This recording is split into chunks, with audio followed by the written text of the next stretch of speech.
I am not going to stress. I have computer problems. I can't get the display up there, but we'll do something while we're waiting for people to come to help until that happens. And as part of my talk today, I was going to talk about loading and what loads we assume on buildings. And when we get to it, we can whiz through because we'll do that bit now. So when we load a building, when we design buildings, we design for dead and live load. We also design for, I'm just trying to get these spotlights off me. We also design for wind loading. If it's a pier underwater, you would have water loading as well. So all different types of loading. In this subject, we're limiting ourselves. Come and sit down. You may have to move in as Monday as well, not leave any gaps in the seating, please, because more people will be coming in. So if there are gaps in the middle, could everyone please move in towards the middle? And could people move in maybe towards the outside of the room? Because I've got people standing in the back. Anyway, we talk about loads, and we get those loads from standard codes of practice. So we don't make them up every time. We look them up in a book. When you come and do the problems, you'll get told the live load is this, the live load is that. So to give you an idea of what these loads actually mean, I have a square metre of sheet here, and I'm going to ask certain people to come into and come up here or down here and have a stand in this square metre of sheeting. So when you do get told the live load is 3 kPa or 5 kPa or 2 kPa, you can appreciate what that means. So when you're given the loading, it is normally in units of kPa, kilonewton per metre squared. I would love to write this down on a screen for you, but I can't as yet. Kilonewtons per metre squared. And what we assume generally, when we think of loads, you have to start getting a feel for loads. We normally assume a person weighs about 100 kilos, which is quite a hefty person. So 100 kilos, 1 kilonewton. So if we were designing a room such as this, you have fixed seating, we can't crowd in as far, but out the front, if you had one of the tutorial rooms you go in where seating isn't fixed, where you have your practice classes, a room like that would be designed for a live load of 3 kilonewtons per metre squared, 3 kPa. So I would like 4 people to come up and stand up here. Would you guys come up? Okay. Come on up, come on down. Now before we actually do 3 kPa, when we design a domestic house, we design it, and more, I need more. We design a domestic house for a live load of 1.5 kPa. Come on, up, come on, please. Don't drop your phone. Okay, so for a domestic house, we of course don't put as much live load in there. So 1.5 kPa, 275 kilo people. Can I ask you how much you weigh? No, okay, I don't have to know. So let's put 2 of them in here to start off with. So if you were designing a domestic house, move in, okay, you would put this many people every square metre in the building, okay?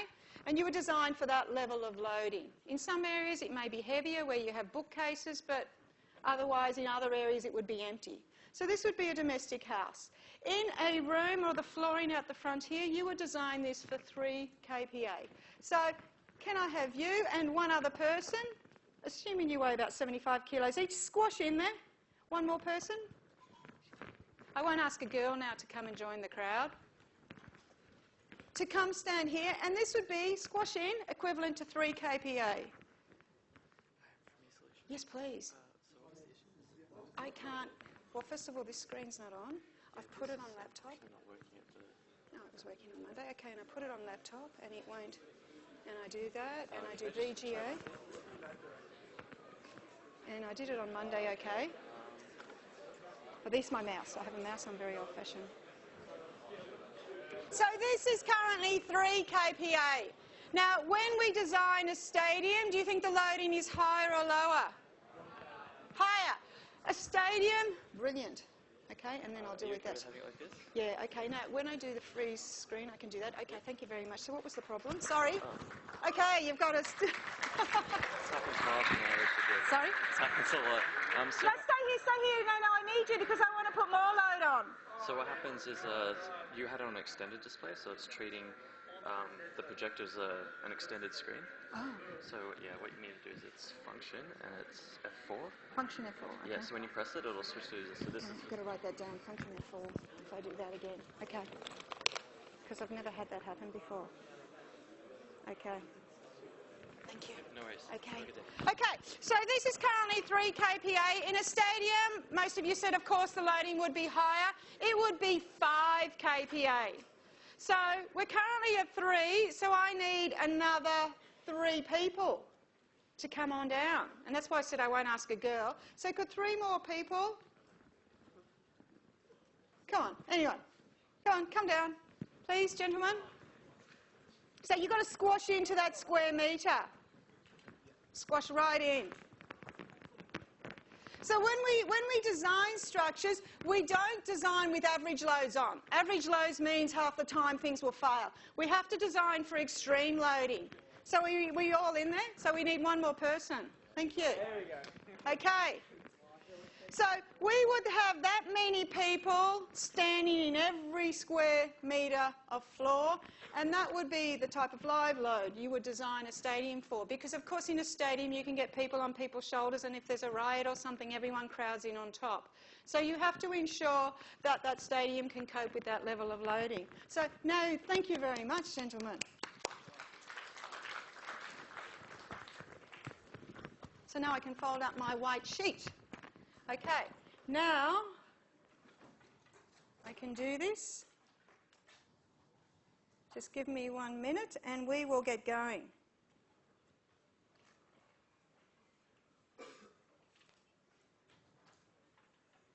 Okay, so I didn't panic too much with that happening, did I? Not bad, I did okay. Okay, so continuing on from... one at the diary here. Continuing on from Monday, I'll just go back a couple of slides and then we'll continue.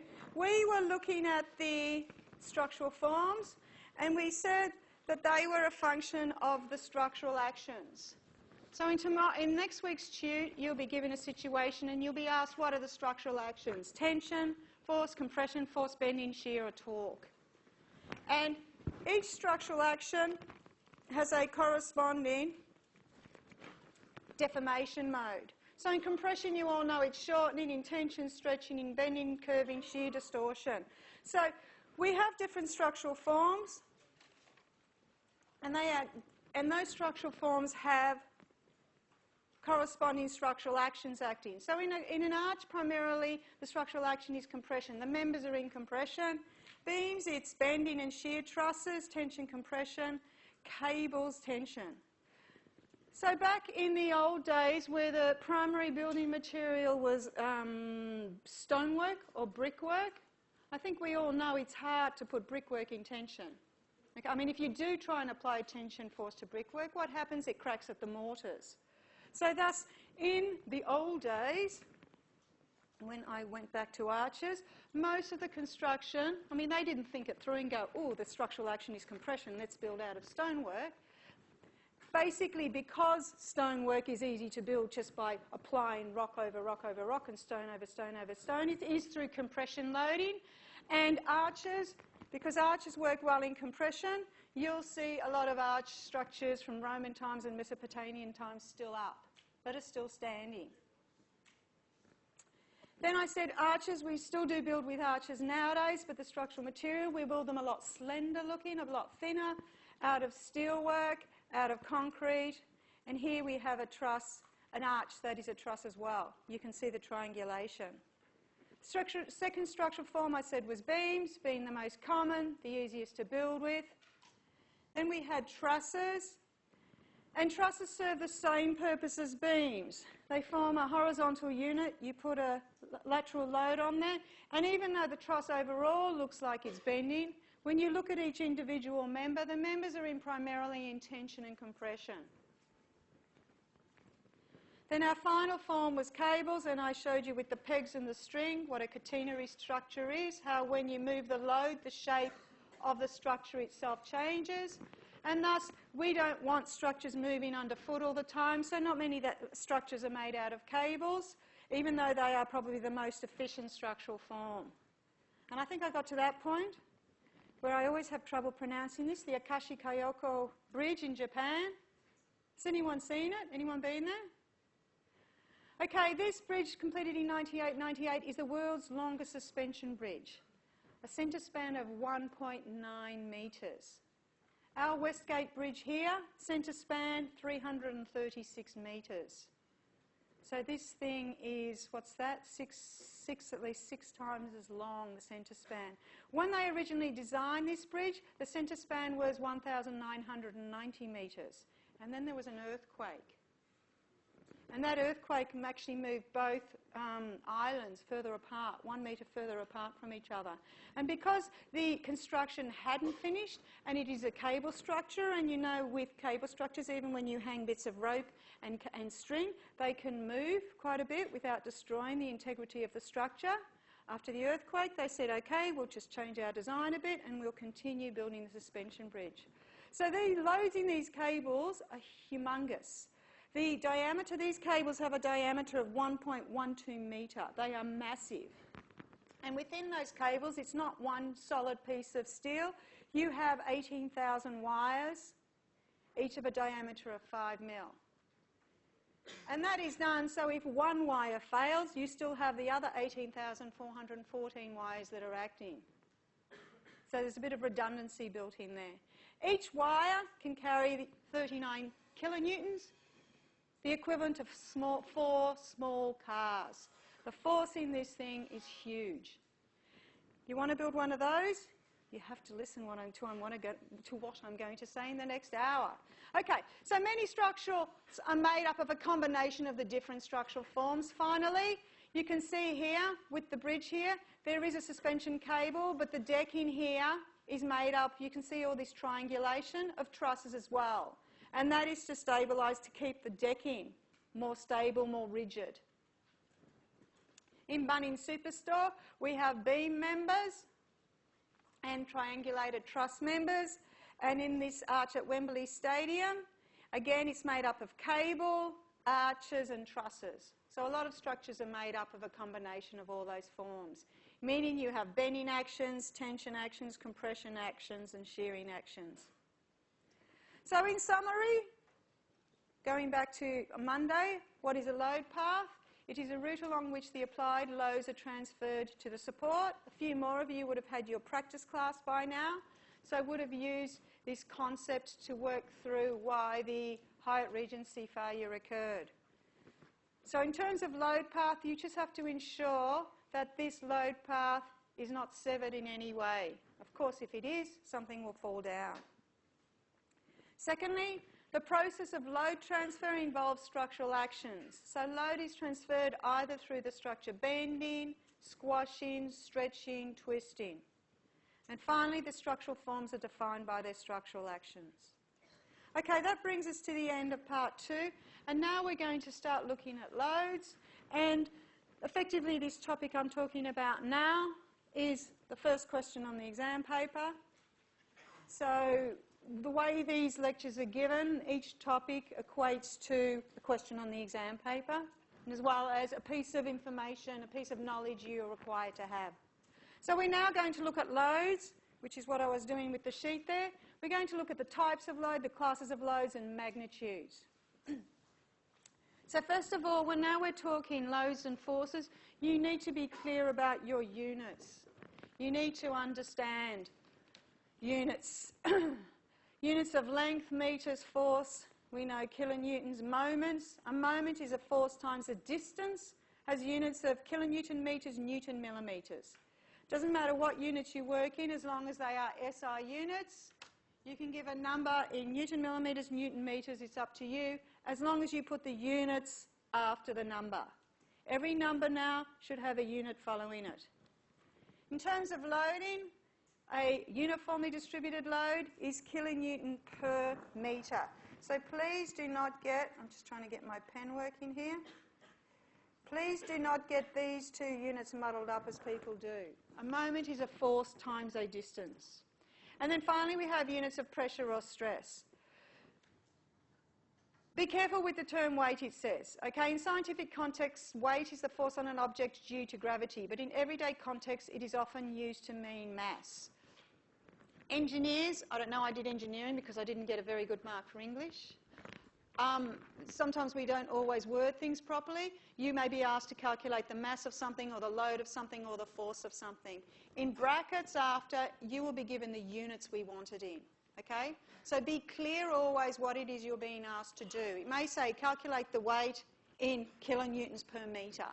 Now, we all know weight hasn't got units of kilonewtons per metre, so just pay more attention to the units than the wording is the point I'm trying to make here. So always look at the units, whether you're asked for it in kilograms or in newtons. So, gravity now, newtons. How many of you, most of you, I assume, have done physics? Okay? If you have, you'll probably understand this without any problem. If you haven't, you just need to listen a little bit harder. There's no very complicated physics involved here at all. So, force, to get a weight, it's mass times gravity. For ease of calculation, we're now going to assume gravity is 10. That just means we're increasing all our loading by 2%. It's a minor thing. It's just rounding up we do. So when you do your calculations for the next 11 weeks, gravity is always 10. So 1 kilogram force would equal 10 newtons. Sorry, a 1 kilogram weight would be equivalent to a 10 newton force. Okay? Now, on the moon, of course, gravity is 1/6 of what it is on Earth. So if you were working out what the force was on the moon, 1 kilogram would be 10 on 6 newtons. So we're on Earth here, we'll assume gravity is 10 in what we're designing. I also want you to get a feel of forces, which is why I did the sheet thing. I want you to start thinking, okay, I've got a beam here and I'm asked to put this much load on, what does that load mean? And to help you in that end, I suggest when you think of an apple, it's a pretty heavy apple, not really, 100 grams. Think of an apple as being 0.1 kilograms or 1 newton. So if you were given a beam now and you were asked to design it for 2 newton, you should immediately scratch your head and go, hang on, that's like 2 apples sitting on this beam. That can't be right. Maybe there's a problem with units. So you need to be able to flag when you think there are potential problems there and ask questions. So 1 newton is about an apple, the weight of an apple. 1 kilogram bag of sugar has a force 10 newtons. One person, as I said, we assume they weigh about 100 kilos, so as a force 1 kilonewton. So if I say we're going to design this chair now for a load of it of 1 kilonewton, you can go, okay, that's about a 100 kilo person. That's about reasonable. And 1 tonne finally is about a tonne, so think of a car as 10 kilonewton. And try and remember those so you can get an idea of what sort of level of forces we're talking about. Now, as I said on Monday, structural design is what most of this subject focuses on, so I'm going to teach you about structural design. And that's where we come up with mathematical models of real-life situations. So as part of that mathematical models, we need to come up with idealised representations of loads, of how the loads act. And we assume 3 types of forces: point loads, uniformly distributed loads, and applied moments. So a point load would be a single bus on a bridge or a person here standing on a beam.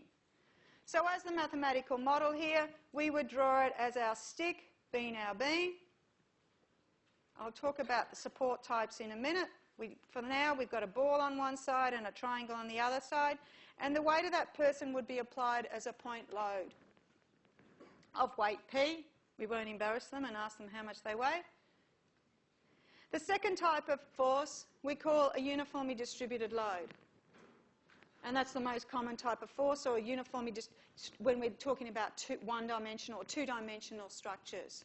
And that would be a line of people on a beam, or cars continuously piled up on one beam in a roadway. So the load here is now kilonewton per metre. So basically we work out the weight of everyone. So we work out the sum of all the masses here, and then to work out W, we would get the sum of all the masses, and we would divide by the length of the beam. And that would give us the load in kilonewton per metre. The final load type, which doesn't occur, and we refer to that as a uniformly distributed load or a UDL, which used to be what people drank in my day. UDLs. Do they still exist? Yeah? Okay. So now whenever you think of you're drinking a UDL, you can think of, oh, uniformly distributed load. Okay. The final load type is an applied moment. Now, it's not very often a moment itself is applied to the beam. Typically, that moment is applied through an offset force.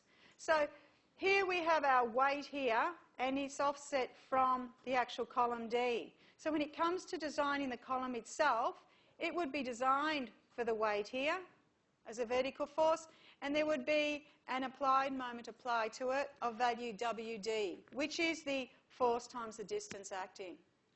Okay? So they are the three idealisations, the three ways we apply load to our hypothetical beam, to our mathematical model. Now we'll move on to the classes of load. So what is this load we're talking about? Well, structures are loaded in different ways. Of course, with dead loading, that is the weight of the structure itself. Before a beam can carry any other load, it needs to be able to support its own self-weight. So dead loading, as well as being the self-weight of a beam, also comprises all the fixed attachments. So in this room now, part of the dead load would be the weight of the chairs, because they can't be moved in and out. So they're considered to be permanent. Also, the weight of the carpet, that's permanent loading, and the weight of the ceilings. So that would be part of the permanent loading on a structure. Then we have the movable component, the live loading. And that, of course, is people. If we're dealing with chairs and tables in a room that can be moved around, it would be furniture. On a bridge, it would be the cars. Then we have wind loading, earthquake loading, earth pressure loading. When you're down underground and you've got the basement walls, you have pressure loading from the soil acting on there. And then we have liquid pressure when we're dealing with bridge piers, and also basement walls if you're under the water table level. So you have all these complicated loadings to consider, but in this unit we're going to focus primarily on dead and live. Well, not primarily, we will only deal with dead and live loading, because they make up the majority of the loading on your general structures. So you don't need to consider the rest. Just be aware that if you were designing a building like this, you would also need to consider wind load. And if we were in an earthquake zone, you would then also have to look at earthquake loading, but not earth pressure loads or liquid pressures. So as I said, the dead load comprises the self-weight of the structure and all fixed attachments. In order to calculate dead load, we need to know densities of materials. And again, here are two standard densities that you will become familiar with in the next couple of weeks. And they're values that can be assumed. So again, concrete density 2,400 kilograms per metre cubed. So if I got my sheet again, that's 1 by 1, but think of it as a cube now of that shape, 1 by 1 by 1. That cube would weigh 24 kilonewtons. Okay? We said a car weighed how many kilonewtons? 1 tonne? 10. So if you crush up, you can have I always used to think, how many cars can you crush up into 1 cubic metre when you see them on the back of the trucks being transported? Well, about 2.5 cars. There are air gaps in between, but basically 2 cars would crumple into 1. Oh no, that's of concrete. In steel, what am I talking? 7 cars. If you look at the density of steel here, okay, steel density 78.5 kilonewton per metre cubed. If we say 1 car is equivalent to 10 kilonewtons, that means in 1 metre cubed, crinkled up, you could fit in about 7 cars. So steel is heavy. Concrete is heavy. It has 1/3 the weight of steel. So when you're given density of steel and concrete, quite often you will be given it will be given to you in units of kilonewton per metre cubed. They are not the units of density, but again, we're working in forces. So if you get it given to you in kilograms per metre cubed, you're just going to have to convert it to kilonewtons per metre cubed. So don't get stressed by your units. Now, all these dead loads, oh my God, do we have to work out the densities of everything and then work out the volume of everything? Yes, in this subject, yes. In general, no.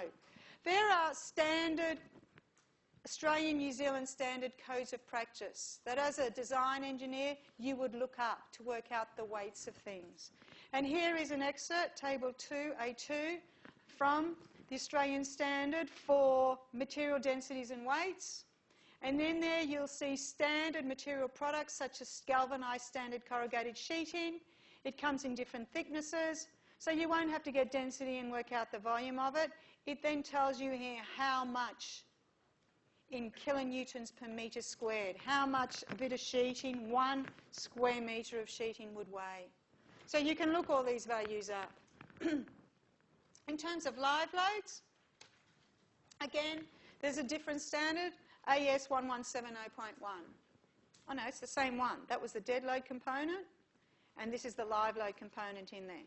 So here we have ourselves in an institutional room where we are now, hospitals, schools, colleges, prisons, classrooms, lecture rooms. So there we are in the lecture room. I said the live load was about 3, and there it is there, 3 kPa. Don't worry about the concentrated loads. We also have to design for concentrated loads when we look at locally at certain connections. When we look overall at weight, we would put a blanket, what we call a blanket loading everywhere. When we come to design particular details, you would then say, well, let's assume we have a single concentrated point load. So we have 3 up here. Assembly areas without fixed seating, such as dance areas, vestibules, public lounges, is the 5. Balcony, if you're up with the news, you hear quite often there are quite a few balcony collapses. So balconies should be designed same as area leading into it, not less. So a lot of balconies have been built and not been designed to proper loading. We have bedrooms, we have boiler rooms. Why are boiler rooms heavier? Big more loading because they have boilers in there with lots of water in them. So the loading goes up, 7.5 here. Corridors, so we're talking of the order of 3 to 5 to 7.5 for live loading for buildings. So you would look them up. And when you come to do your project in a couple of weeks' time, when you start on it, the first thing you have to do is download an excerpt from the code and actually work out what the live loading is on your structure. So we're not going to tell you what it is, you'll have to look it up. We will guide you where to go. So typical live loads, as I said, houses 1.5, offices 3, lecture rooms with fixed seating 3, grandstands 5. So think 5 kPa, 3 kPa here, equivalent of 3 100 kilo people standing in every square metre. So if you were asked to design something for 30 kPa, you would go, wow, that's a lot of loading. Are you sure you've got, that's correct? Wind loads, as I said, there's a different standard, 1170.2. Wind loads are far more complicated because they induce loads on structures in different directions depending on the way the wind is blowing. And you get pressures and suctions and you get internal pressures, and you then have to look in great depth. You have to define where you are on the earth, okay, what latitude, what longitude, because the winds are different. Then you have to define whether you're in a hilly zone, in a flat zone, whether you have surrounding buildings around you. On a windy day, go stand in front of the Menzies building. Where are we? Yes, the Menzies building is over there. The wind forces there are huge, and that's because they're blowing around that big tall building, which is not surrounded by very much. So wind loading is extremely complex, and we will not cover it here. So units of force, I think we've been through this. Concentrated force is kilonewtons, line loads, uniformly distributed loads here. Kilonewtons per metre. When we're looking at forces on an area, if that's 1 metre and that's 1 metre, the loading here is on the plan area, kilonewton per metre squared, and the applied moment kilonewton metre. You need to be very, very clear about your units. And when you're doing your calculations, always put units in there. If you then get confused, you can then look at your units to actually work out what your answer should be. And if your answer is in the wrong units, you know you've made a mistake. So you have to start getting into the habit of self-checking yourself. Don't always say, where did I go wrong? See if you can work out your error yourself. Now for 2D beams, we generally work in units of kilonewtons and kilonewtons per metre. So this is what we're going to stick to generally. So let's look at some weights. So if you were dealing with the weight of a section, so the weight of a beam, and you want to know how much it weighs in kilonewtons per metre. Here we have a beam here, it's a round beam. Just a bit of terminology I want to get you used to, and I should have brought my beam in again, but I didn't. If this is my beam here, it's a bit small, sorry people at the back. The end view, that's what we call the cross-sectional area of the beam. So if we wanted to work out how much a section weighed in kilonewton per metre, our starting point would be, well, let's work out how much the whole beam weighs in kilonewtons. And that's volume times density. And that density there, if we're working in kilonewtons, that density there would be, if it was concrete, it would be 24 kilonewtons per metre cubed. That's for concrete, and 78.5 kilonewtons per metre cubed for steel. So you would work out the volume of the beam. Volume, if you look at that beam, your cross-sectional area there would be pi r squared times length. That would give you the total force. But we want the load in kilonewtons per metre. We want to know how much the beam weighs along its length. So if I draw a stick drawing over here of that beam, we basically want to know what this load W is in kilonewton per metre. So we would get our total load and then divide by the length. Now, our volume here is our cross-sectional area, A times length times density, and we divide by length. So at the end of the day, if you can visualise what's going on, to work out how much this beam weighs, you only need to get the cross-sectional area and multiply by the density. And that will give you the weight of the beam very quickly. Now, if you can't visualise that and go from that step straight to that step, I have absolutely no problem. If you in your mind, to get the hang of it, need to go, let's work out how much the whole beam weighs, and then divide by the length, you do it however you get the right answer. You do it, you work out a procedure that you understand. There's no right or wrong here. There's a right or wrong answer. The procedure to get there is fine. So here we have a beam. The diameter is 50 mil, is 5 metres long. How much does it weigh? We have the density of steel given to us. So very quickly we can work out the area, and then the weight is just density times area. So what I could have done is I could have actually worked out the density, and I could have multiplied it by the volume times 5 metres long. So that number there is now in metres cubed, and then I could divide by 5 metres. And if I do that, I would get the same answer.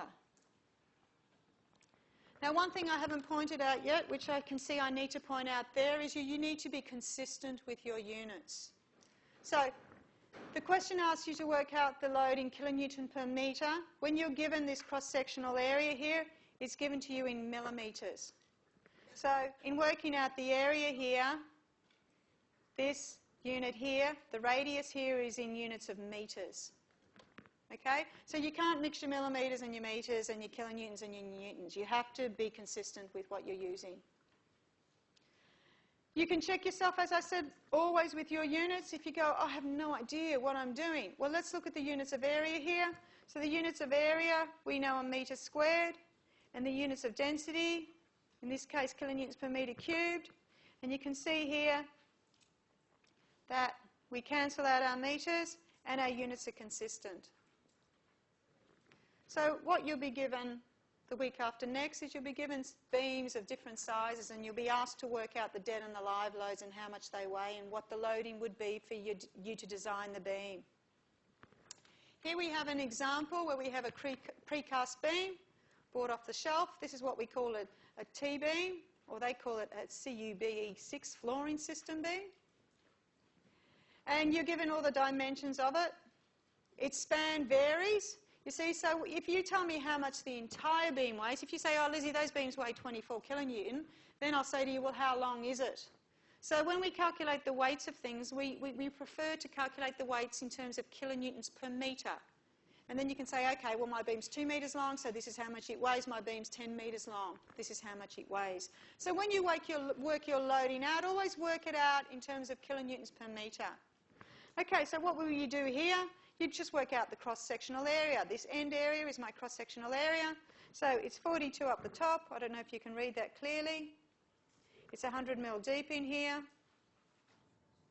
So it's been worked out basically as 2 rectangle areas. We work out the area, in this case still in millimetres squared. We know the density of concrete, so density times area, you see the unit change shown in there. And we can see our beam weighs 0.21 kilonewton per metre or 21 kilos per metre. So if someone said, can you come and help me move these beams and they're 10 metres long, do your calculations quickly and go, no. Okay, because you're being expected to carry over 100 kilos. Okay, that's beams, slabs in car parks and floors in buildings. How much does a slab weigh now? Because we're dealing in 3D, does it weigh in terms of kilonewton per metre square? How much does every square metre of slab weigh? Well, once again, if you want to work out what the total load is volume times density. So what's the volume? That's the thickness by the length by the breadth. You want to know what it is in kilonewtons per metre squared.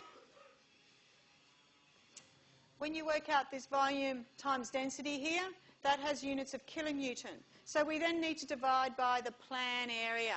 That's the bird's eye view area. So in doing that, our volume here is B times L times T. Our plan area is our breadth times our length, is that area in there. And you can see again here, this time we cancel out B and L and B and L. So all we're left with is thickness times density. So if you're standing somewhere and someone goes, oh, I wonder how much this thing weighs, just go, well, if it's 100 mil thick and it's 24 kilonewtons per metre cubed, it's concrete, the thing weighs 2.4 kilonewton per metre squared. So you can very easily work out how much a floor weighs. We don't care what the whole floor weighs. How much does it weigh per square metre? And then you can work out what the whole floor weighs. Okay, we have a 150 thick concrete slab here. It's 4 by 5. How much does it weigh in kilonewton and in kilonewton per metre squared? So we can work out the volume here, the density, multiply volume times density to give you the total weight. And then if we want to know how much it weighs per metre squared, you can just multiply density by thickness, or you can follow on from this calculation here and just say, well, it's 72 kilonewtons, divide by 4 by 5, and that would give you 3.6 kilonewton per metre squared. Live loads are given to you also in KPA. In this subject, though, we're working in 2D primarily. So this footbridge here, if I was to create a mathematical of that footbridge, I would show it as one line, a single beam, with, again, we'll just call it a triangle and a roller support at either end, and I would need the loading in kilonewton per metre. So the question now is, how do I get from kilonewtons per metre squared to kilonewton per metre?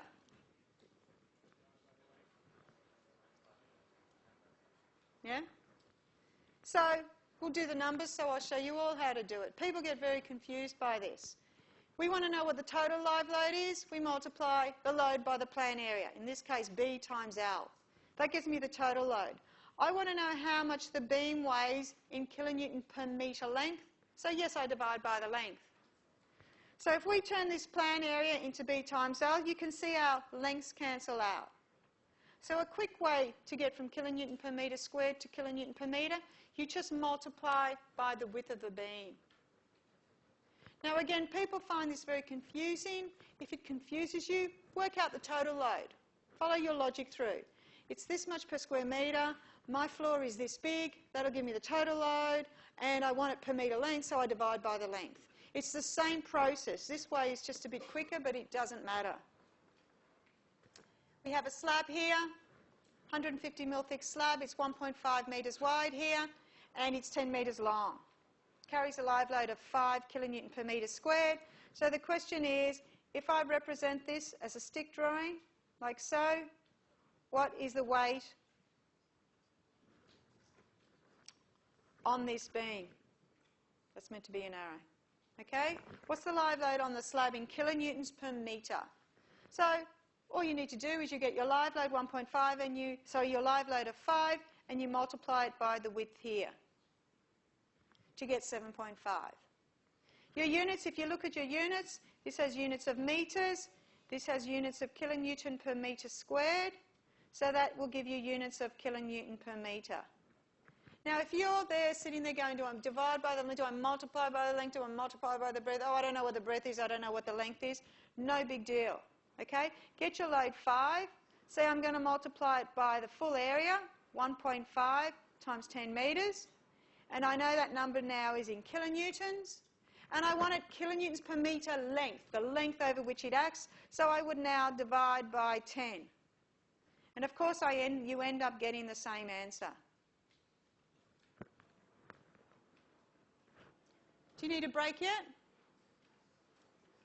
Do you want me to tell you about something interesting for the first break, or do you want to have a time-off break? Interesting? Okay, the loudest person wins. I'll never resist an opportunity to tell you about something interesting. Oh, hang on, actually, you want a time break? Actually, my interesting thing doesn't come back. Where's my interesting thing? Okay, I'll give you a time break here and I'll tell you about something interesting when we do the problems. Okay, we'll get going. In these breaks, I can't remember if I told you on Monday, if anything is not clear, that's a great time to come down and quiz me. And then I'll go, oh, yes, I did explain that incorrectly. I did give you the wrong number or do something wrong. Or, okay, I'll explain that when we get back from the break a bit clearer.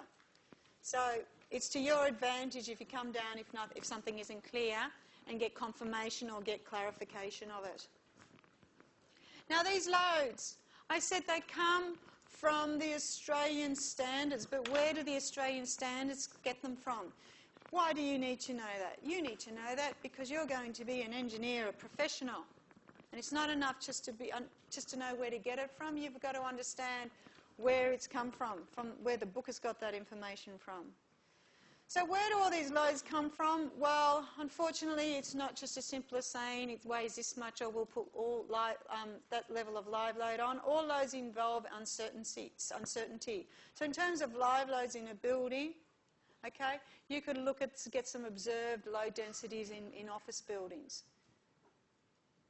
So we now are going to define our loads as being characteristic loads. We're going to have characteristic dead loads and characteristic live loads because all calculations involve uncertainty, so we are going to use some probability analysis to control this risk, this uncertainty.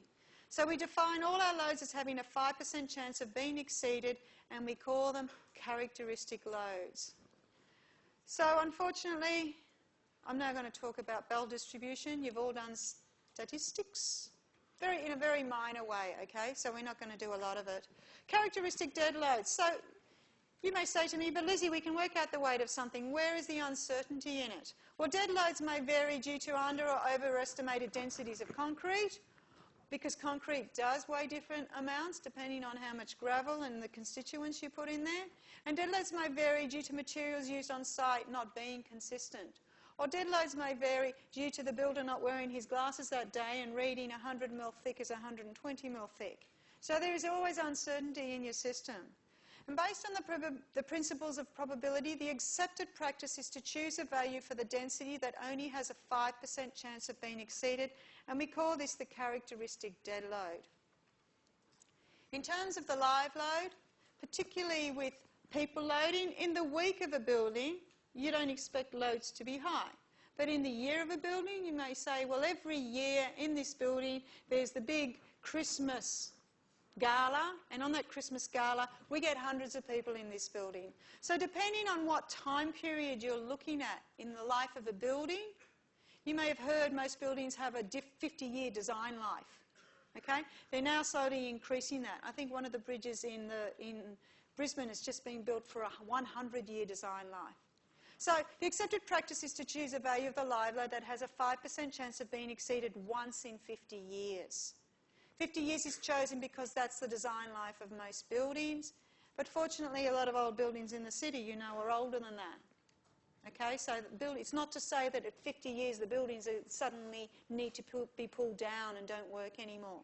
That's just the design life we build them for nowadays. Of course, years ago, they just built them. They didn't have so much statistical analysis involved. But anyway, we call this the characteristic live load. So whenever you're given a live load or a density of concrete, assume it's a characteristic dead load. So what does that characteristic thing mean? Well, it all is based on a standard or normal Bell distribution curve. And just as a bit of revision, we know a normal Bell distribution curve is symmetrical about the mean. And we know the standard deviation indicates the degree of spread. Okay? So in terms of what the standard deviation means here, you'll see 68 as a standard percent of values occur within the mean plus or minus 1 standard deviation. So that means within this hashed region, you would have 68%, of the data points line. So you would get 16% being over-exceeded and 16% under-exceeded. Now we have to define the characteristic load as the 5% chance of exceedance. Thus, that means there's 90% lying within mean plus or minus 1.65 times the standard deviation and 5% above.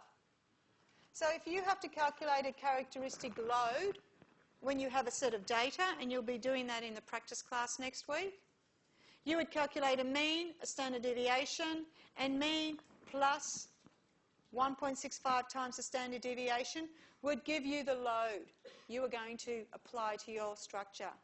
You can't apply an average load. An average load, as I said, would fail 50% of the time. So we have to put an extreme load on there, okay? And that extreme load is 5%.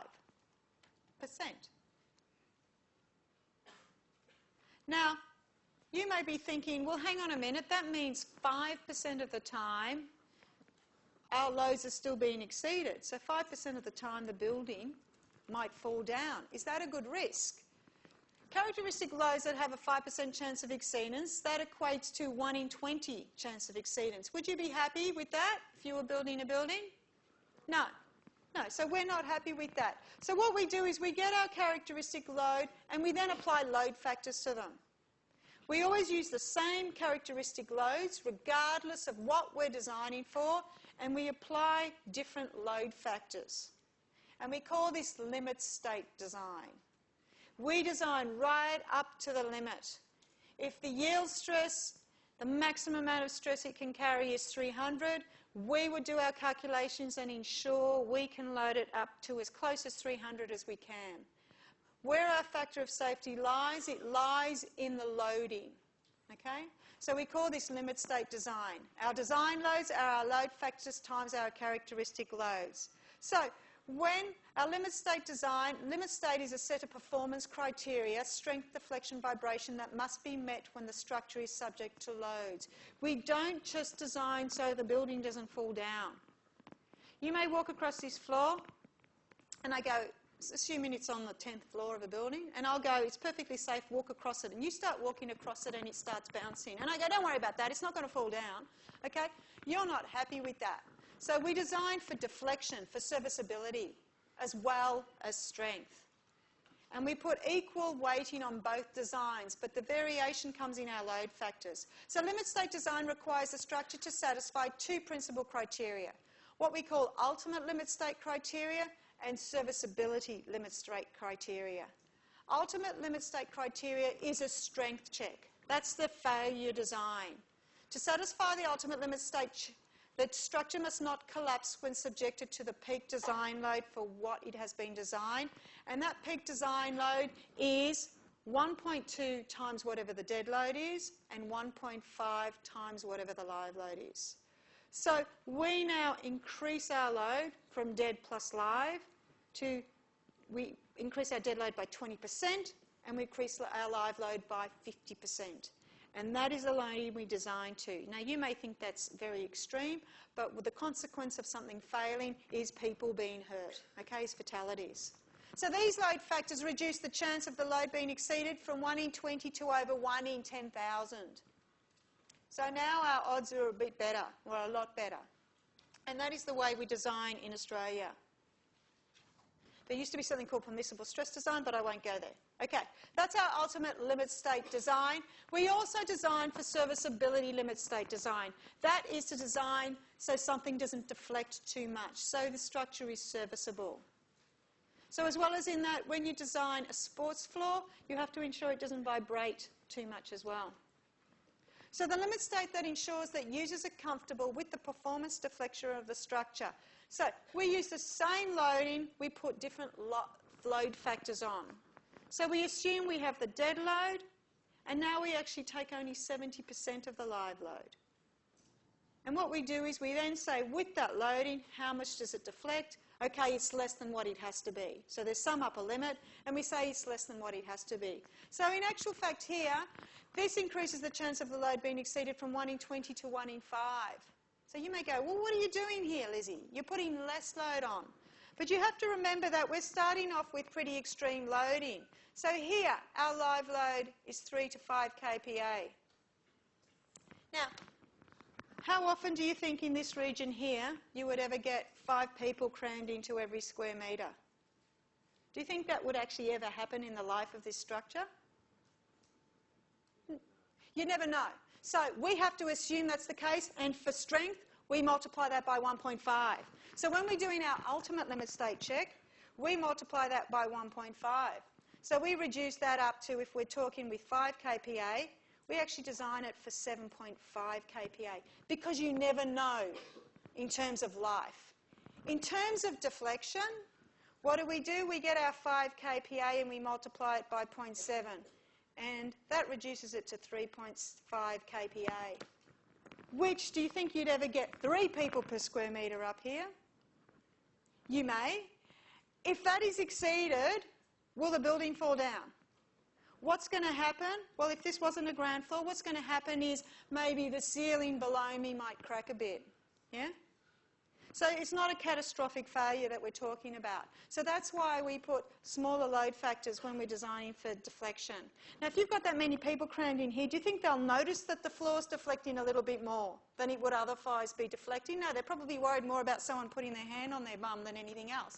So can you see that's why we put different load factors for these two situations. When it comes to strength, for failure, we increase our load dramatically. When it comes to deflection, we treat it as at a reasonable. We have a lower level of loading on there because the consequence of failure is not catastrophic. Something might crack, a pipe might burst. So, in summary, dead load, self-weight permanent fixtures, live load is the removal part of the load. All unfactors loads, assume them to be characteristic loads. That's loads that have a 5% chance of being exceeded. So if you're given a group of numbers, you can work out the mean and the standard deviation to work out what your characteristic load is. And as I said, you'll be doing that next week in the practice class. We apply the load factors to the characteristic loads to increase safety, and we use limit state design. So primarily things are designed for ultimate and serviceability limit state. One is designed against collapse, one is designed against excessive deflection. One has the bigger load, one has the smaller load. Now at this point here, people say to me, but hang on a minute, Lizzie, this case is never going to be critical here because the loads are a lot smaller. What you will realise when you work through the procedure is when we say we have two different designs, we actually do two different checks on them. This one here, we check our stresses are less than the allowable stress. Over for serviceability limit state, we actually physically calculate how much something deflects, and we ensure it's less than a maximum deflection here. So there are two independent checks we do, two completely separate independent checks. And if something is within the range of both, our building is acceptable. If you say, no, the beam deflects too much, then you have to put a bigger beam in, bigger than is required for strength. or no, it's going to fail, but it's not deflecting too much, you still have to put a bit bigger beam in, and it'll deflect even less. So these are two independent checks you do, and you'll be doing that with your third project. Okay, so we're going to do some worked examples now. We're going to actually do some calculations. Before we do, quite often you'll see beam designations. The standard steel beam is a universal beam. If you're parked in the car park, engineering car park, all the beams in there are UBs. So when you're given a UB designation, the first number represents the depth of the beam. So if you had a 310 UB40, that's telling you it's a universal beam. That's telling you it's 310 millimetres deep. And the 40 is telling you it weighs 40 kilograms per metre. So that building friend of yours that asked you to lift those precast panels has run you up again. I've got a couple of UBs I need to move. Ask him what the designation of them is. If it's a 510 UB100, it means it weighs 100 kilos per metre. Again, sorry, I'm busy. I can't help you that day. If they're small beams, okay, and they weigh 15 kilograms per metre, so if it's a 210 UB15, they're lighter weight. Okay, let's do a problem. This is taken off a very old exam paper, but this will give you some idea of the type of exam questions we have. Now, what I can do here, I'm just going to try some new room tech. I'm going to freeze. All right. Okay, and then I'm going to give myself... Oh no, that didn't work, did it? Hang on, let me try that again. Freeze. All right.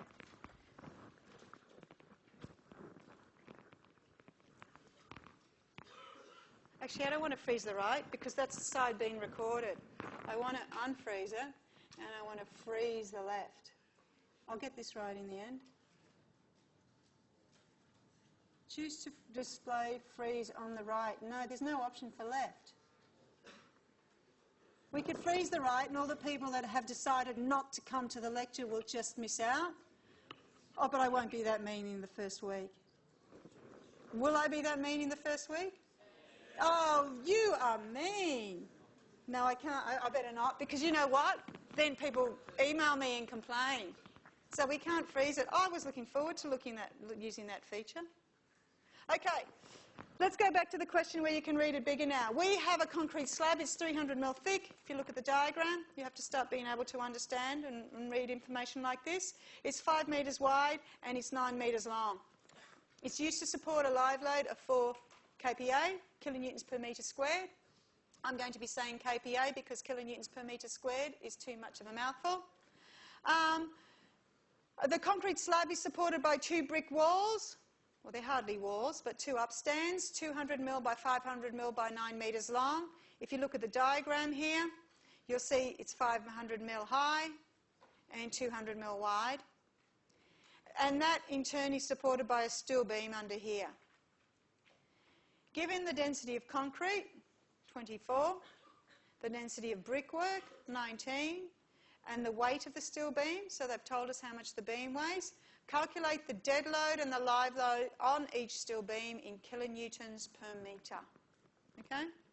And then it says calculate the ultimate limit state design load. So you're going to calculate a load up here, we'll call it W, kilonewton per metre.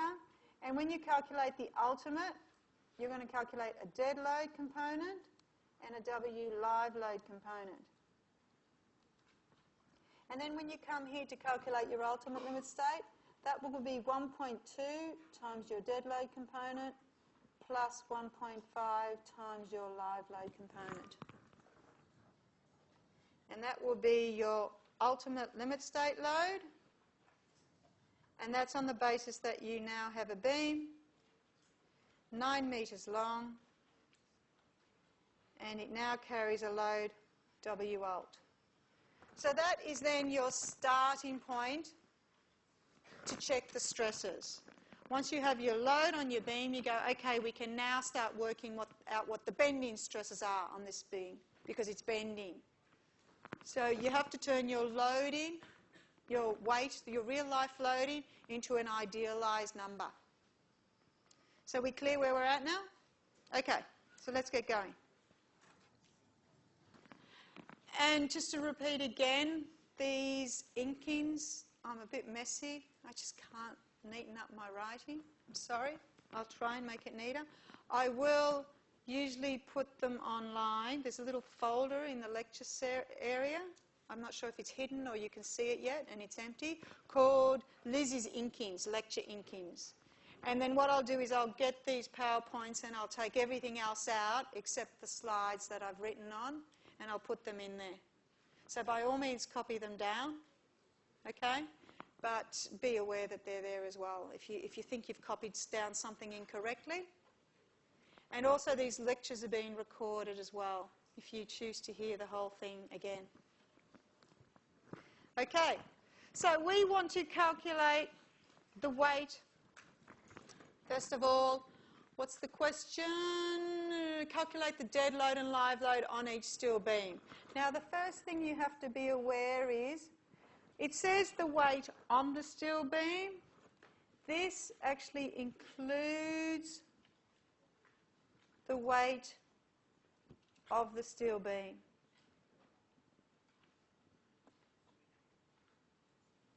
So always include all the loading, all the self-weight loading. Before something can carry more load, it has to be able to carry its own self-weight. So our dead load here, often called G, will be equal to the weight of the steel plus the weight of the bricks plus the weight of the slab. And we're trying to calculate that in kilonewtons per metre. So looking at our steel weight first in kilonewtons per metre, we've been told it weighs, over here, 60 kilograms per metre. So we already know how much our beam weighs. We don't have to do anything to it apart from convert to kilonewtons per metre. So we get our 60 kilograms per metre. We multiply by 10 to convert to newtons, and then we divide by 1,000. So that will give us the weight here as 0.6 kilonewtons per metre, and that's for the steel.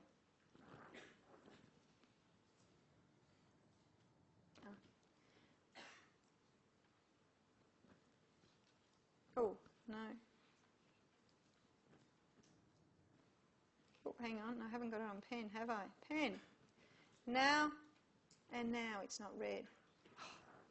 The bricks now. I want another colour. Fussy. Give me a blue. Okay, our brickwork now. Our bricks work weighs, we were given the density as 19 kilonewton per metre cubed. So I'll do it the long way now. We need to know the volume. Now remember, we want to know the load, be clear, on each steel beam. So we're going to work out the weight of the bricks on one steel beam. So the volume of our brickwork is 0.5 times 0.2 times 9 metres long. And that now, when I multiply out, will give me a load in kilonewtons. And I want it in kilonewtons per metre, so I'm just going to divide by 9 there. And that will give me a load of 1.9 kilonewton per metre. Now can you see here that I've divided by 9 and multiplied by 9 here? So the other way to have looked at this was to say 19 times the cross-sectional area, and that would have just been 19 times that little cross-sectional area there, which is just your 0.2 times your 0.5. So it's one extra step. If you need to do it, I don't have a problem with it, okay? Okay, then finally, we have the slab weight. So we want to know the weight of the slab on one beam. So we want to know half. So if you were doing it the quick way now,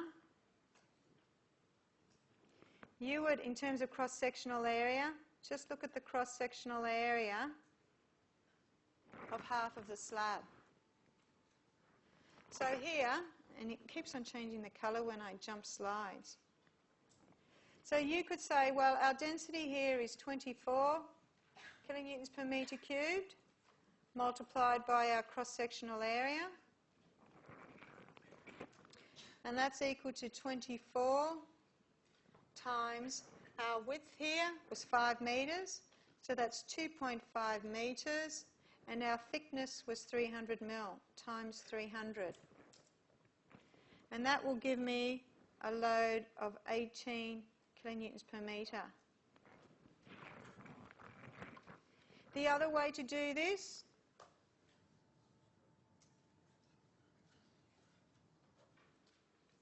is to say 24 kilonewtons per metre cubed times the volume, and we'll say the total volume, divide by 2 beams, divide by 9 metres. So that would be an alternative way to do it.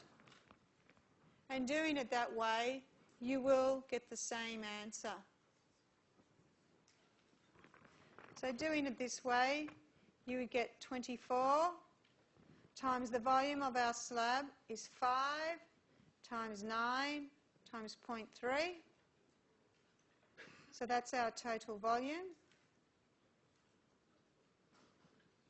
Then we would divide by 2 beams and then 9 metres, and that would also give us a load of 18 kilonewtons per metre. So if I could freeze, let's just freeze the right one for the time being. Oops. Okay, so you can see our loads there. So our total dead load now is equal to our 0.6 for our steel plus our 1.9, and I should put units in here. Total dead load in kilonewtons per metre on one beam. Always tell yourself, remind yourself what it is you're trying to calculate. That's the brickwork plus 18 kilonewtons per metre. That's the slab. And that gives you a dead load of 20.5 kilonewtons per metre. Does that make sense? Can you see where I pulled everything from?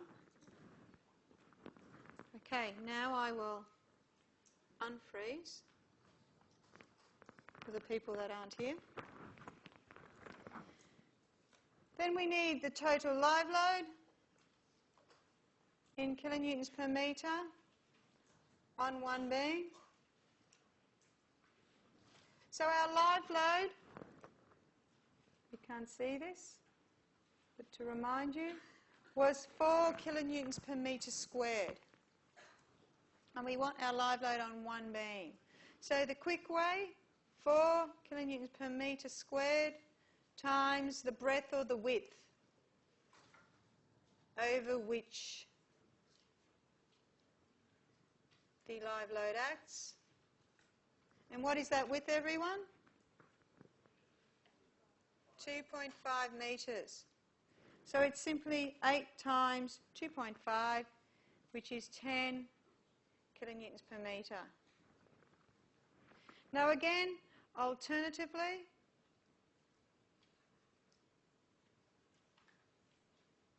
and I don't mind how you do it, and I can't reiterate that enough, I have 4 kilonewtons per metre squared.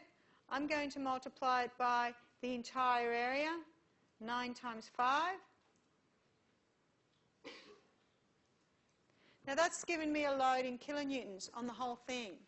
I have 2 beams, so I'm going to divide by 2 beams, but that's still a load in kilonewtons, so I then have to divide by the 9 metres. And that will give me the same answer, 10 kilonewtons per metre.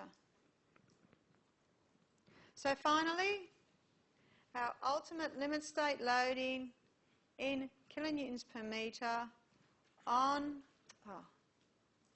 rather than get the eraser, I'll just, on one beam. This is our final answer. Well, that's equal to 1.2 times our dead load of 20.5 plus 1.5 times our live load of 10, which is a value of 39.6 kilonewtons per metre. And that now is the starting point. That's this load here, W alt, for our 9 metre long beam. That's the starting point for the analysis. Any questions with that? Come after if you have any questions with that. Okay, bit of light relief. When I was in Newcastle seeing the Angel of the North, of course you have to go into Newcastle itself. It's a lovely town.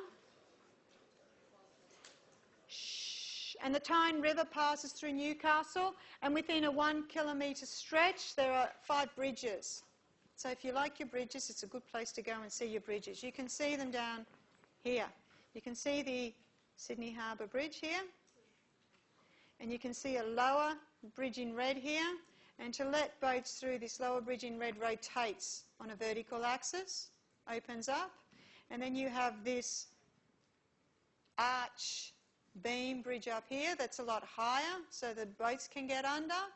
And this Gateshead Millennium Footbridge was completed in 2000 as part of the Millennium celebrations, and it's low and they had to allow boat traffic through. So it is the world's only tilting bridge. So what it does is it tilts up on these pivot points down here. It operates like the lid of a giant eye, slowly opening and forming an arch under which the ships pass. So of course the architects had a great time designing that. Took it to the engineers, and the engineers said, yeah, we can make it work. So what did you hear? It is part arch, part suspension, and this deck in here, well, it's beams in between the suspension.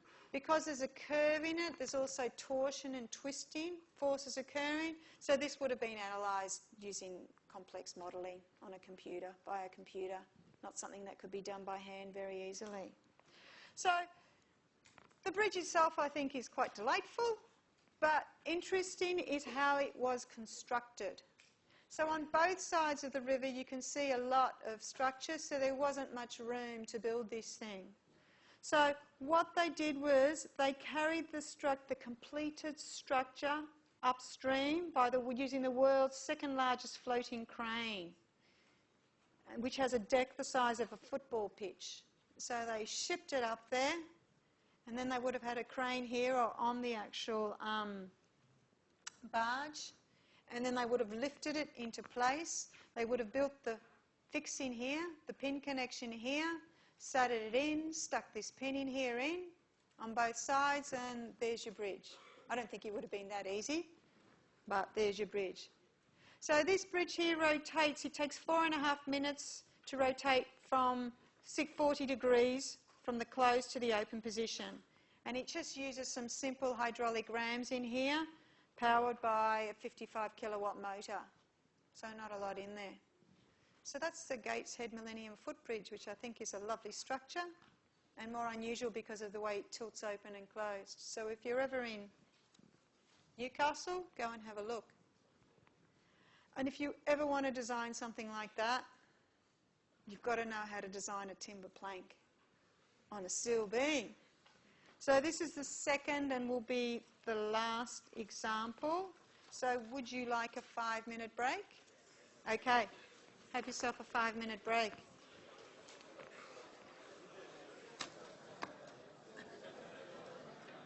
Okay, let's get going. So someone just wanted clarification just in this previous problem. There were 2 steel beams here, and each beam weighed 60 kilograms per metre. Okay, if we just go back to the bigger picture. So there were 2 beams here, and you were looking at the weight on one beam. Because you only need to design one beam because they're identical. So you'd work all the loading out on one beam. Okay. So, example 2. We have a timber plank, 200 mil thick here, 6 metres long, the timber plank itself, but it's been supported, it's supporting a live load here of 5. So the live load here is 5 kPa, kilonewtons per metre squared. The plank is then supported by 2 equally loaded steel beams, each 10 metres long, and they tell us the weight of the steel beam. So this steel beam here, each of them weigh 100 kilograms per metre. Calculate the dead load and the live load on each steel beam in kilonewtons per metre squared. So this time round, if I drew my steel beam 10 metres long, I can't say, well, it's got one load over the entire steel beam. That would be wrong. Because as you can see, one side of the beam is more heavily loaded than the other side. So when you come to do this problem, you have to say to yourself, okay, I have one load that runs the entire length of the steel beam, and that is the weight of the steel itself, which is my 100 kilograms per metre. Then on that steel beam, over the 6 metres, this is then where I have the weight of the deck, and then the weight of the live load. So when we draw it up this time, we actually have to draw a picture of it to show where the load is acting. So we're asked to calculate the dead and the live load. So when I come and do the dead load, my dead load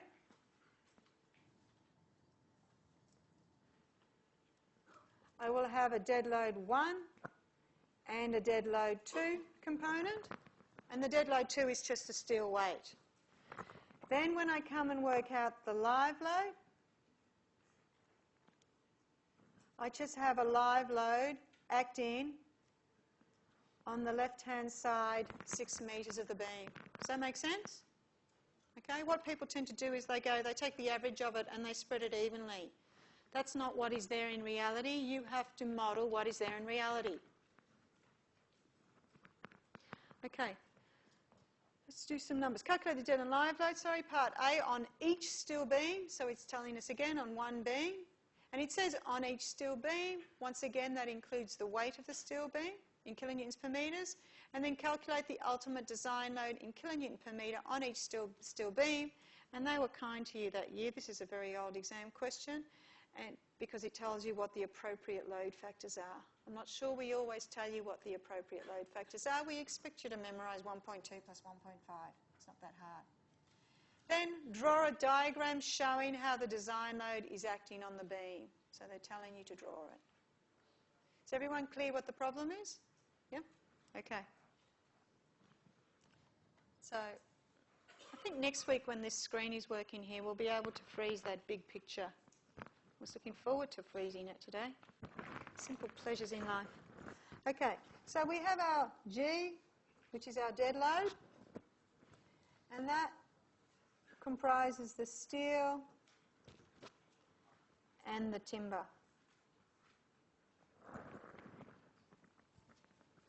So, our steel weight, well, that is our 100 kilograms per metre, and we know we multiply by 10 to convert it to kilonewtons, and we divide by 1,000 to convert to newtons and divide by 1,000. So we get our final answer in kilonewton per metre. Now, someone asked me about units earlier. They were doing a question in the book, working hard, which is what I like. There is a document on the Moodle site somewhere. I'm not sure where, if it's under resources or lecture material. It's called simply units.doc. Unit? I think it's called units.doc. It's, I think, a 3 or a 4-page document, and it just runs through unit conversion and things like that. So it might be worthwhile, if you're a bit rusty with your units, just downloading it and having a look at it and deciding if it's worthwhile printing it off. Okay? So we know the weight of our steel. Now, how about I give you a minute and you work out the weight of the deck in kilonewtons per metre on one steel beam equals. And what I'll do is I'll go back to the big slide so you can see the dimensions. So can you tell me what the load is in kilonewtons per metre, the weight of the deck? Sorry? Oh, you've worked it out already. 0.3? No? On one side? Someone over here said 4.5. 4.5? Okay, so what we do is, I'll do it both ways again. If I was dealing with just density times cross-sectional area, the cross-sectional area on one beam is this area in here. Yeah? And that area in there is 1.5 metres times the thickness of the deck is 0.2 metres thick. So that's my area, and I multiply that by the density of the timber, which we're told is 15, and that gives me a value of 4.5 kilonewtons per metre. So that's the quick way there. What I'll now do on the next overhead is I'll come in here and I'll do it the slightly longer way. I have the density. I'm going to multiply it by the total volume of the deck. 6 by 3 by 0.2. That's the volume. So by doing that, I now have a load in kilonewtons. So I want it on one beam only, and that's the load on 2 beams. So I'm going to divide by this. I'm writing beams in there so you can see it's 2, not 2 metres. So I divide it by 2 beams because I'm after the load on one steel beam. And then I want it per metre length. Now this is where people tend to then go, well, the length is 10 metres. No, it's the length over which the load acts. So that's our 6 metres. So when you do that, you get your 4.5,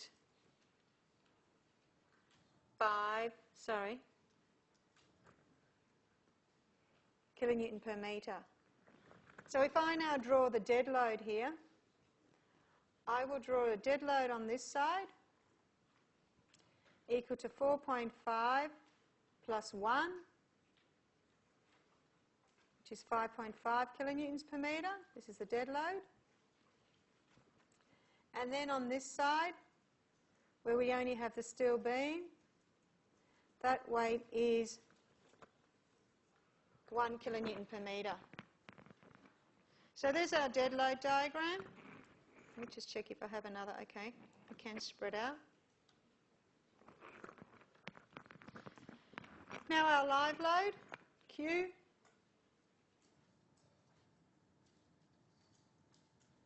So the live load we had acting was, remind myself, 5 kilonewtons per metre squared. So I'll do it the long way. We want to know what the live load is in kilonewtons per metre on one beam. So that's equal to our 5 kilonewtons per metre squared the total area over which that loading acts is our 3 by 6 metres. Now that gives me the total load on the whole system. So I'm going to divide by 2 beams. That unit now currently is still in kilonewtons. I want it in kilonewtons per metre, and the length over which it acts is 6 metres. So that gives me a live load of 7.5 kilonewtons per metre.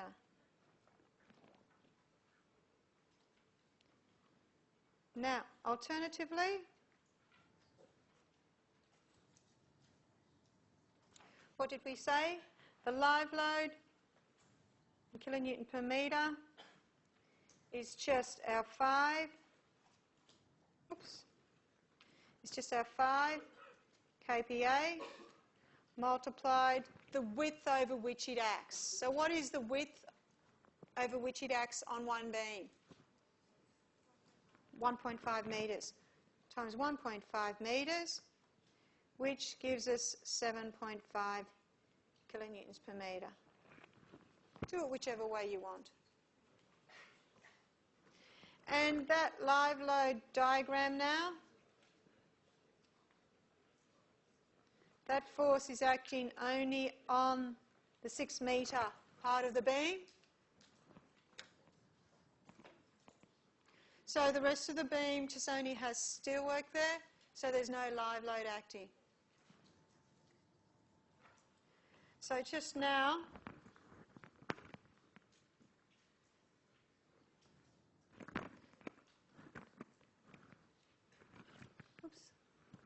finally, part B was asking us for the ultimate limit state load, which is our 1.2 dead load plus 1.5 live load. So people see those numbers and they just want to stick everything in those numbers. You can't deal with this without the diagram now. So on this diagram, I have 5.5 kilonewton per metre dead load on that side. I have 1 kilonewton per metre dead load on that side. And I should put my dimensions in there, 6 metres and 4 metres.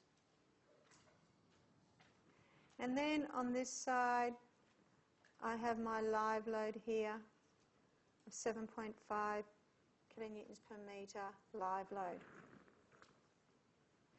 So that's my final ultimate limit state loading.